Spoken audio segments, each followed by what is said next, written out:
Bonjour à toutes et à tous, c'est Romain Daubry, consultant pour Bourse Direct. Nous sommes le jeudi 6 février, il est 15h14. Les indices américains ne sont pas ouverts, mais les futurs sont en hausse pour l'instant, de même que sur les indices européens. Merci à toutes et à tous pour vos likes, vos retweets, vos partages et vos commentaires positifs. Pensez comme toujours à vous abonner à la chaîne Bourse Direct YouTube et puis à nos comptes Twitter respectifs pour le suivi des marchés.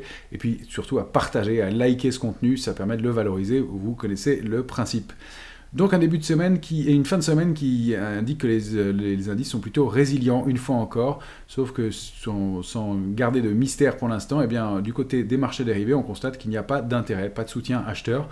On a même connu un peu de pression baissière sur l'indice CAC 40, gommé assez rapidement, mais les mouvements de rebond se font sans soutien et la position ouverte baisse au fur et à mesure des hausses, donc ça laisse envisager des retracements possibles et de nouveaux trous d'air sur les indices. Par ailleurs, une petite parenthèse, je n'ai pas publié la position verte très régulièrement, d'une part parce que parfois elle n'est pas très significative, par ailleurs parce qu'il y a eu un petit couac sur le site de Rex, et il n'y a pas eu de publication pendant 48 heures, ou en tout cas décalé, donc ça ne me permettait pas de vous donner des éléments précis. En tout cas, ce qu'on constate, c'est que le rebond se forme avec peu de soutien, ça c'est à prendre en compte. On déplorait un ratio de couverture très complaisant il y a quelques temps. On a eu un trou d'air lundi qui a permis de réveiller un peu les opérateurs. Reste que les ratios de couverture ne sont plus hyper complaisants, mais ils restent optimistes. Donc on a toujours un peu de prudence à mon sens à avoir sur les marchés, avec encore une fois cette possibilité de trou d'air dans les jours, dans les heures qui viennent. Voilà pour ce qui est des marchés dérivés. Pour le calendrier, on va terminer la semaine avec les NFP, Non-Farm Payrolls, les chiffres mensuels de l'emploi aux États-Unis. Chiffre majeur pour la fin de semaine à venir sur la santé économique, bien entendu. La semaine prochaine sera un peu plus calme en publication, mais on aura quand même dès lundi McDo qui publiera. Mardi, ce sera Kering à Paris et Coca. On fera un zoom sur Kering d'ailleurs, qui a quand même formé un avalement haussier mensuel le mois dernier, donc à surveiller. Mercredi, chiffre d'inflation américain, l'indice des prix à la consommation, très important et probablement des pivots de la semaine pour le côté macroéconomique. Et puis, on aura les publications mercredi, Décilor, Michelin, Carrefour et Klépierre à Paris. Jeudi, ce seront les chiffres d'inflation en Allemagne qui seront publiés, les prix à la production l'après-midi à Wall Street, à surveiller de près. Orange publiera, et Legrand aussi jeudi, de publications intéressantes. À noter que le secteur des télécoms est toujours fort en ce moment. On l'avait recommandé il y a quelques temps, depuis le mois de septembre, et ça c'est un parcours lent mais régulier et haussier. Vendredi, on terminera la semaine avec les ventes au détail aux États-Unis, autre marqueur d'inflation important à surveiller. Alors on va tout de suite aller voir notre S&P en hebdomadaire. On voit que le S&P a une bougie toujours qui témoigne d'une certaine force. Je zoome un peu pour qu'on retrouve nos niveaux d'intérêt. Voilà, hein, le range, c'est 5770, 6099. On est au-delà de la médiane à 5971. Hein, c'est vraiment le niveau clé, je pourrais même l'encadrer. C'est vraiment le niveau charnière. Tant qu'on est au-dessus, on a un biais plutôt haussier. Et donc un indice qui se comporte de façon assez solide et qui s'approche de son plafond de verre à 6099. Si on arrive à déborder ce niveau en clôture hebdomadaire, à plus forte raison, eh bien on va pouvoir aller s'installer à un range plus haut, entre 6099 et 6448. Vous avez les niveaux intermédiaires, les premiers en tout cas, dans l'immédiat. Attention, si on repasse sous le niveau de 5971, on part vers le bas du range, on risquerait d'avoir des configurations un peu plus gênantes. Encore une fois, les volumes n'ont pas été extraordinaires dans les mouvements de hausse, donc prudence à voir dans les heures qui viennent. Si on zoome en journalier, on a toujours notre gap laissé ouvert ici, le gap du 15 janvier, mais on est installé clairement au-dessus depuis. Pas d'invalidation, attention à une configuration un peu de pause, hein, toujours ici. On pourrait y voir un diamant, donc figure de retournement, elle n'est pas très propre pour l'instant. Il n'est pas très propre, l'éventuel diamant pour l'instant, mais on n'a pas d'alerte majeure. Là, encore une fois, on va regarder ça de façon plus large, pas d'éléments très marquants, si ce n'est que cette mèche de soutien intéressante, et puis 3 séances de hausse d'affilée qui permettent de combler le gap laissé ouvert en début de semaine, et de montrer toujours de la résilience dans ces marchés qui ne plient pas, enfin plient mais ne rompent pas. Le Nasdaq, eh bien, quand on le regarde, alors lui j'ai tenté de tracer cette figure avec vous l'autre fois de diamant. Ça peut être une figure de retournement, pour l'instant ça n'est pas le cas. Le gap qu'on avait ouvert en début de semaine est bien comblé. Celui-ci, le petit gap, il reste très légèrement ouvert, celui du 27 janvier. Et pour l'instant, eh bien, on est en train de s'attaquer à revenir en borne haute Donc ce niveau clé 21 774, 21 890 va être déterminant. Est-ce qu'on va réussir à se réinstaller au-dessus et aller de la même façon que sur la S&P, aller chercher un cran plus haut, un range plus haut, 21 890, au-delà, bien on aurait 22 130 les tops et puis des extensions en direction de la zone 23 156, 23 250 avec la borne haute du canal haussier de long terme à surveiller. Donc selon le moment où on irait la chercher, je me méfie quand même de retracement possible à l'intérieur de cette zone et de rebonds pas très puissants, pas très étayés. Il faut dire que les mouvements de baisse se sont faits avec des volumes un peu plus lourds que les rebonds qui ont suivi, donc prudence quand même dans les heures qui viennent au cours d'une saison de publication qui montre de la résilience encore une fois, mais pas beaucoup de soutien. Si on regarde notre VIX, on a été comblé le gap qu'on avait indiqué en début de semaine, donc le rebond, on l'envisageait, et il s'est bien matérialisé. Ce gap-là, on peut le supprimer maintenant, il est bien comblé, il a quasiment été comblé en séance d'ailleurs le jour où on en parlait.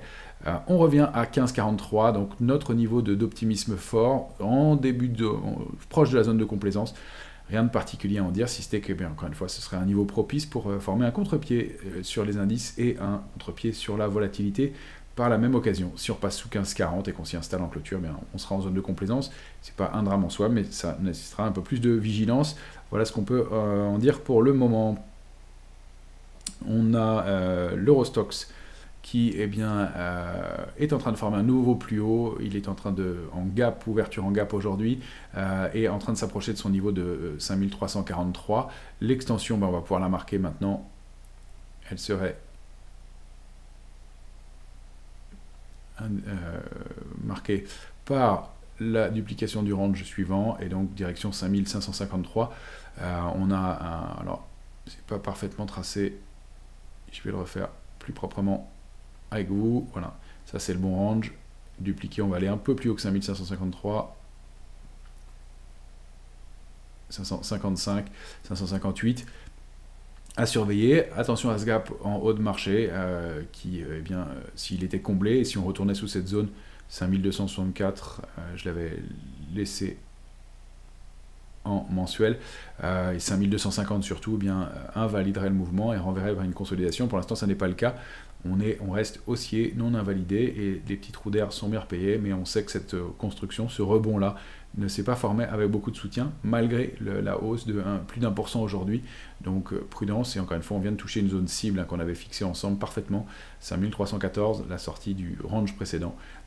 Les mouvements haussiers sont faits pour se poursuivre, mais encore une fois, les premiers signes d'alerte devront être pris au sérieux. Le DAX vient de former un nouveau plus haut historique en séance, gap haussier aussi. Il a réussi à préserver 21 322, c'était notre support clé. La cible suivante, c'est bien 21 916, puis 22 186. Pareil, de la même façon que sur l'Eurostoxx, attention au retour sous cette zone 21 616, et puis le point haut d'hier, 21 586. Ça pourrait déclencher un petit mouvement de retracement.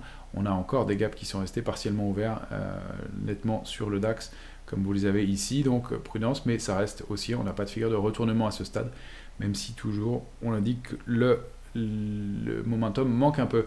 À Paris, c'est moins fort pour l'instant. On n'a pas rompu les niveaux d'alerte, mais on est toujours calé complètement dans notre trading range. On est sur le futur CAC 40 graphique en 14 heures. Vous savez que j'utilise 14 heures pour ceux qui n'ont pas l'habitude, parce que la séance de cotation du futur CAC 40 ouvre à 8 heures et clôture à 22 heures heure de Paris, et donc ça donne 14 heures de cotation. Ça permet d'avoir plus de détails dans les prix. Voilà pourquoi je l'utilise, et ça nous donne des informations intéressantes souvent.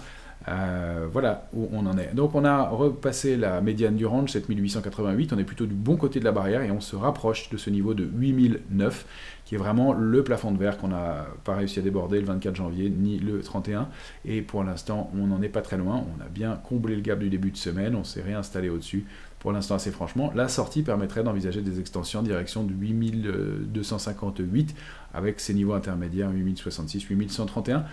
L'intérêt sur les marchés dérivés indique aussi qu'on n'a pas beaucoup envisagé de débordement de ces niveaux-là. Donc attention, comme on en a l'habitude, si on déborde ces niveaux et que l'intérêt n'est pas ouvert, eh bien les arbitragistes vont devoir équilibrer leur position, et ce mouvement pourrait être plus brutale. Attention en revanche, retour sous 7968, première alerte en très court, avec la médiane à préserver derrière, 7888. Ensuite le retour, vous l'avez ici, c'est 7763. Donc on est toujours entre 7763 et 8009, et la hausse n'est pas très étayée. Donc encore une fois, risque de trou d'air à surveiller. On a pas mal de valeurs à aller voir. On va commencer par les secteurs.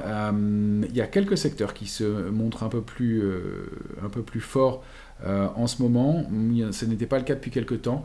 Il y a le secteur des ressources de base. Je vais dézoomer carrément en mensuel pour faire un point avec vous. Regardez le secteur des ressources de base. Donc ça, c'est sur les valeurs minières notamment. Eh bien, avec des Rio Tinto ou ArcelorMittal. Et regardez, l'oblique baissière qui était active depuis le mois de mai dernier est en train d'être débordée dans ce début du mois de février, donc à confirmer. Mais on a une réaction assez intéressante. On n'est pas retourné chercher la borne basse et on passe ce niveau de 87,50 qui est important. Si on le regarde en hebdomadaire, de la même façon, c'est récent, hein, c'est aujourd'hui que ça se met en place, avec un vrai contre-pied en début de semaine, et peut-être quelque chose qui se matérialise de ce côté-là. Donc un secteur à surveiller de près. Un secteur qu'on a beaucoup recommandé, et qui était le seul secteur vraiment fort de ces dernières semaines, c'est le secteur bancaire. Secteur bancaire qui est en train d'exploser toutes ces métriques. Alors là, on est en hebdomadaire, si on veut le voir en journalier. On n'a pas encore atteint la borne haute du canal haussier de long terme, canal très propre. Donc cette zone clé cible entre 195 et 200 peut être importante, mais le mouvement se poursuit et les publications des entreprises, on ira voir la Société Générale qu'on avait particulièrement plébiscité, qu'on a suivi ensemble plusieurs fois, se poursuit et les publications étaient très bien accueillies. Puisque le titre est en hausse de plus de 10% à l'instant. Un autre secteur fort, c'est le secteur de l'énergie à surveiller, donc les pétrolières notamment, et Total. J'hésitais à vous en parler lundi, et puis ça se confirme parce qu'on était sous cette oblique de long terme, cette ligne de tendance haussière qui avait été rompue, et puis on est en train de s'y attaquer, donc là c'est intéressant. Je vais dézoomer un cran, donc c'est l'ancien secteur oil and gas, donc les valeurs du secteur, et on est au-delà de 58,08, on s'attaque à cette résistance à 61,34, on s'approche de cette résistance à 61,34, c'est plutôt pas mal. Les extensions peuvent peuvent permettre d'atteindre une cible à 65,55, donc un secteur qui reprend de la vigueur et qui est en passe de redevenir secteur fort, même si c'est encore à confirmer. Mais de la même façon, un secteur fort aussi, c'est le secteur de la santé. On va pas s'attarder trop dessus, mais vous pouvez le regarder, on a vu des réactions intéressantes. Et puis on a le secteur des télécoms qu'on avait évoqué ensemble dès le mois d'août-septembre, avec le débordement de ce grand canal baissier de long terme, et un mouvement qui pouvait donner des extensions énormes, mais qui se met en place et qui continue régulièrement. On est toujours en hausse et le secteur surperforme à nouveau depuis quelques temps, même si le mouvement est lent, il est régulier, c'est pas mal comme arbitrage. Voilà pour les secteurs. Pour les valeurs, on va aller voir quelques valeurs étrangères tout de suite, avec Alphabet qui a été sanctionné hier. Il n'y a rien de trop méchant encore au moment de la publication. Voilà, on est en haut de canal haussier, on est sur Alphabet en mensuel ici. Là, je vais la mettre en hebdomadaire. Haut de canal haussier de long terme, la borne haute a été testée plusieurs fois, rejet contre cette borne haute, bougie hier de repli sur l'annonce, mais on a préservé 189,45, niveau de support clé. Attention sous ce niveau-là, on pourrait dupliquer le range par le bas, ça nous renverrait vers un niveau de support autour de 171,70, et puis le bas du canal haussier en direction de 163,10, donc prudence quand même pour un repli qui a été un peu marqué. Il faut vraiment conserver ce niveau-là et latéraliser pour repartir à la hausse. Pour l'instant, ça n'est pas le cas, mais on n'a pas d'invalidation à ce stade. Un mouvement un peu brutal au moment de la publication. AMD, on avait évoqué ensemble il y a longtemps son parcours. Eh bien, AMD, elle avait formé des plus hauts au mois de mars dernier, et depuis un parcours bien baissier, elle avait tenté de rebondir, et elle s'était inscrite dans ce triangle symétrique. On avait indiqué le danger à la rupture de 154,10, et le mouvement est baissier, régulier d'ailleurs, sur le titre, et AMD elle est encore en train d'ouvrir en préouverture en baisse, et on avait dit que la cible de ce triangle, ça renvoyait vers 94, et peut-être un peu en dessous, même 92,40. Donc prudence, ça reste baissier sur AMD, qui poursuit son parcours baissier, et qui reste donc sanctionné pour l'instant. Je voulais vous montrer Novo Nordisk, qu'on n'a pas étudié ensemble, mais que je suis régulièrement. Novo Nordisk, elle avait formé une structure de retournement en épaule, tête-épaule en haut de marché. Elle avait donner comme cible 577,50, hein, la duplication du range de la figure par le bas. Et donc, elle est allée bien chercher sa cible, même un peu plus. Depuis, elle reconstruit doucement. On a, si on zoome en journalier, une possible structure de retournement. Pardon, j'ai pas mal de traits d'essai sur le titre en même temps, mais c'est pas...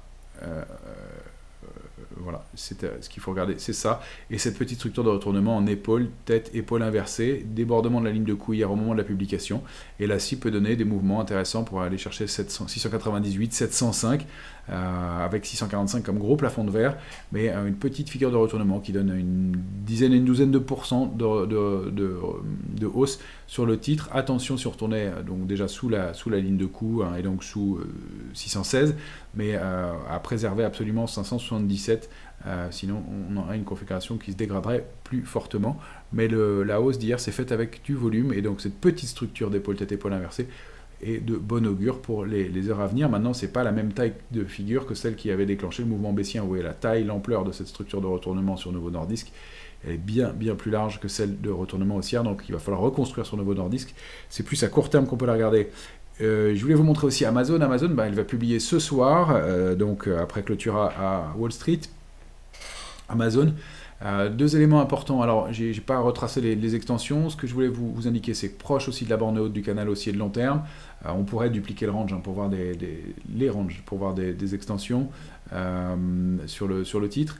Je voulais vous en parler parce que j'ai regardé les ratios de couverture et malheureusement le comportement est très optimiste sur Amazon, peu de protection dans les portefeuilles, donc en cas de déception ça pourrait déclencher des mouvements un peu brutaux, retour au moins au bas du canal, 227, et pourquoi pas rompre ce canal haussier qui était très propre et actif depuis maintenant le mois d'août dernier. Donc prudence sur Amazon à mon sens au moment de la publication, à suivre. On va revenir en France et on va regarder les grosses capis pour commencer, avec à l'intérieur du CAC 40 L'Oréal, dont la publication n'entraîne pas de mouvement très fortement haussier. On avait eu ce petit gap baissier, on va se mettre en hebdomadaire pour suivre la configuration.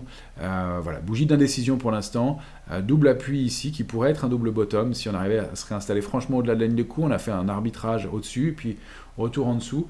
La construction est un petit peu dégradée, mais il n'y a rien de trop méchant, et puis on est peut-être en train de faire un petit avalement aussi en journalier. Donc allez rechercher ce niveau de 352, ce plafond de verre, pour repartir à la hausse, chercher 369 et pourquoi pas 381. C'est une construction qui pourrait être un peu plus étayée, et effectivement le niveau de 352 n'a pas été préservé avant la publication, mais on a une stabilisation du titre sur ces niveaux-là.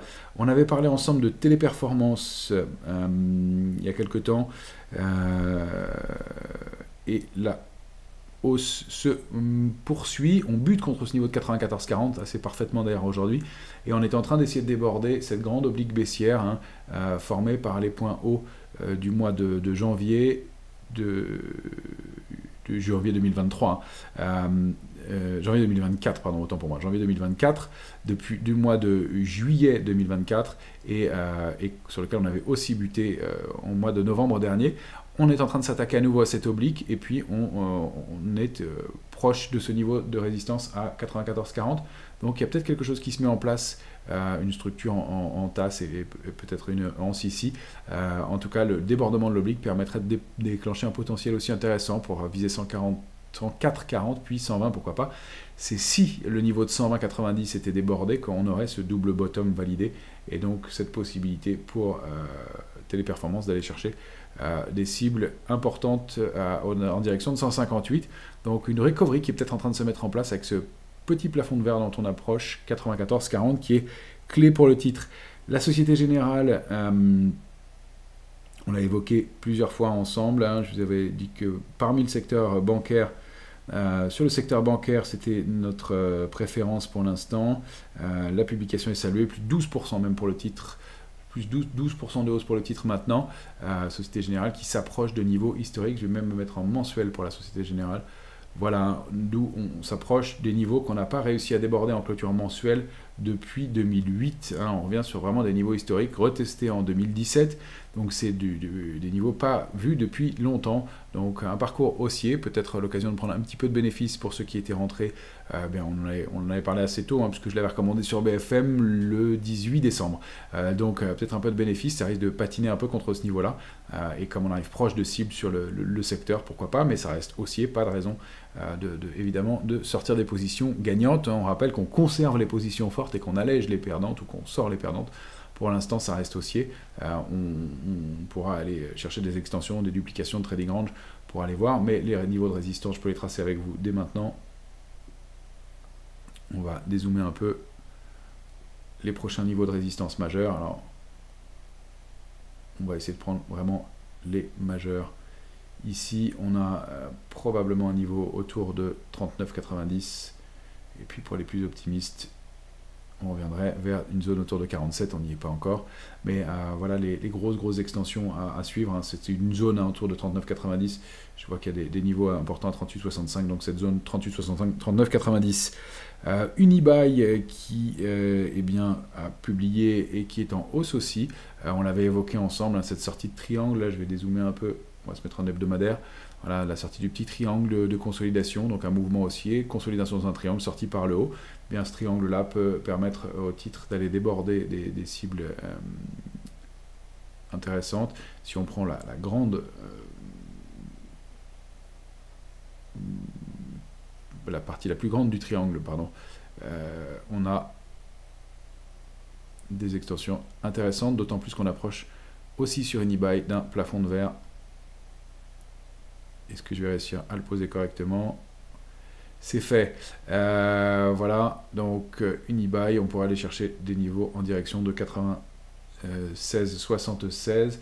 Unibail, 96,76, comme par hasard. Vous voyez que ça correspond à une zone clé, à un niveau intéressant, des niveaux sur lesquels il avait buté en 2011, des niveaux de résistance de 2012, et puis ce niveau clé, ce niveau charnière du moment de Covid.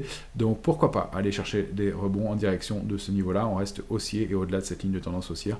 Donc on a un peu de marge encore sur Unibail qui reste fort et dont la sortie bien était un peu mitigée, mais qui se confirme aujourd'hui parmi les surperformances.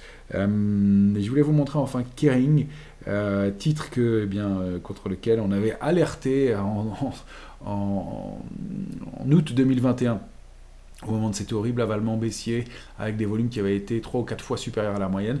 Eh bien, est-ce que Kering n'est pas en train de sortir d'une longue période de baisse, avec cet avalement baissier formé en décembre, hein, la bougie du mois de décembre a englobé celle du mois de novembre, donc je vous disais le mois dernier, mais ce n'est pas celle-ci, et pour l'instant on préserve 238,50, et malgré une baisse à l'ouverture, bien le titre se maintient pour l'instant.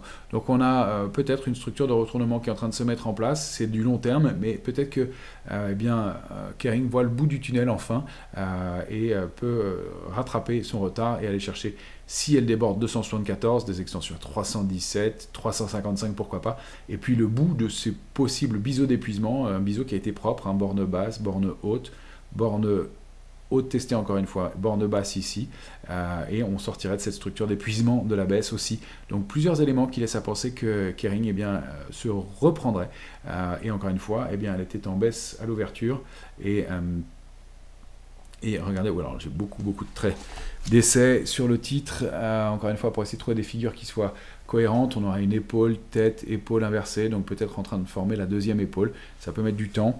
Il faudrait qu'on sorte de la zone entre début mars et la mi-mars. Ce serait l'idéal pour le timing, donc c'est un mouvement qui peut prendre un peu de temps, mais voilà un signal intéressant et un support préservé à 238,50. Donc à regarder avec donc ces niveaux intermédiaires qui seront à surveiller pour Kering. Voilà pour les grosses capis. Je vais vous montrer quelques petites capis, petites et moyennes, parce qu'il y en a pas mal qui réagissent ces derniers jours.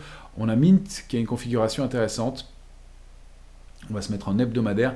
Mint qui évoluait sous une ligne de tendance baissière, sous une résistance à 3,83, au-delà d'une ligne de tendance haussière qui a bien construit au-delà de cette ligne de tendance et qui en sort franchement. La cible c'est 5,60. Donc on a un potentiel intéressant pour Mint qui confirme et qui est entouré, puisqu'il y a du volume au moment de cette sortie, donc un mouvement intéressant sur un titre qui est bien en retard et qui est en train de sortir d'une longue pause.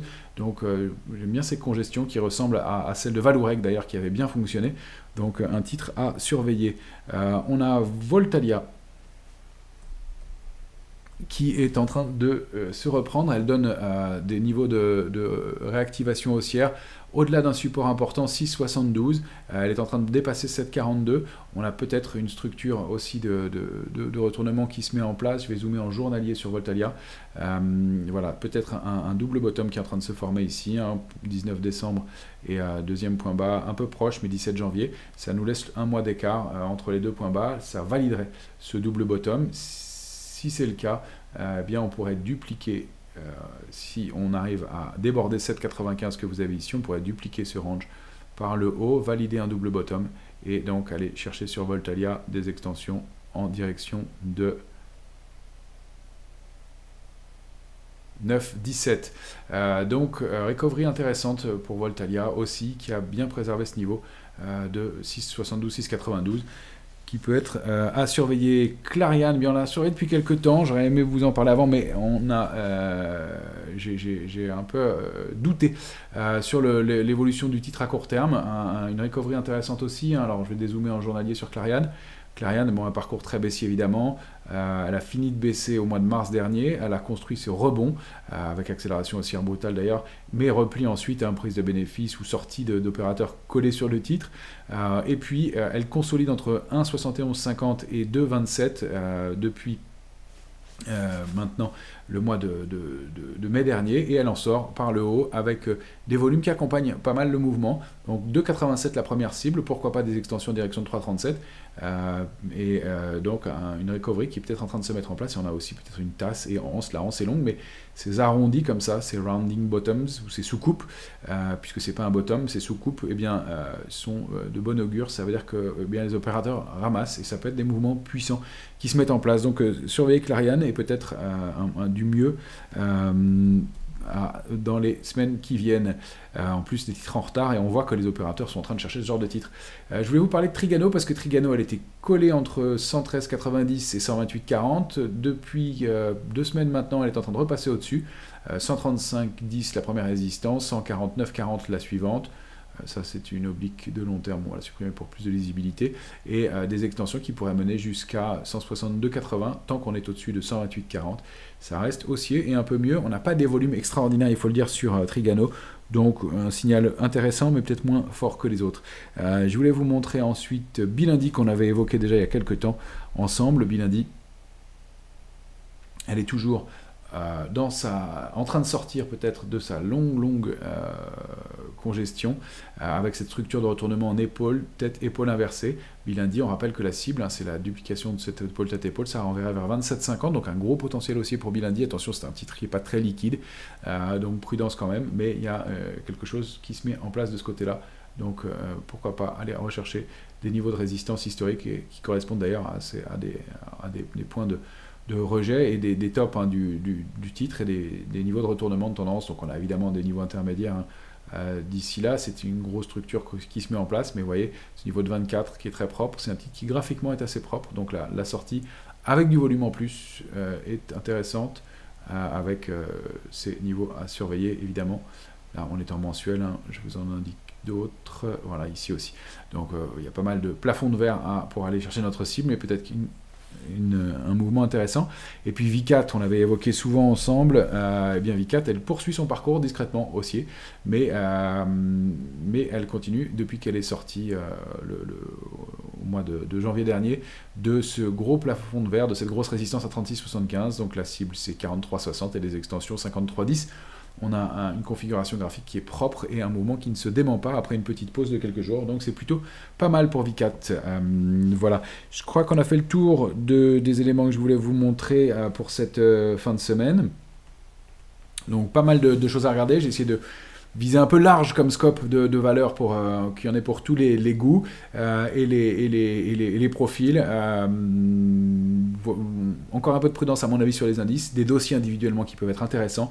Attention encore une fois des trous d'air et des replis comme je vous l'indiquais. Il n'y a pas beaucoup de soutien, mais le soutien peut arriver par la suite, donc à surveiller. On va pouvoir arbitrer ça tout au long des jours qui viennent et puis on se retrouve régulièrement pour faire le suivi ensemble. Merci à toutes et à tous et excellente fin de semaine.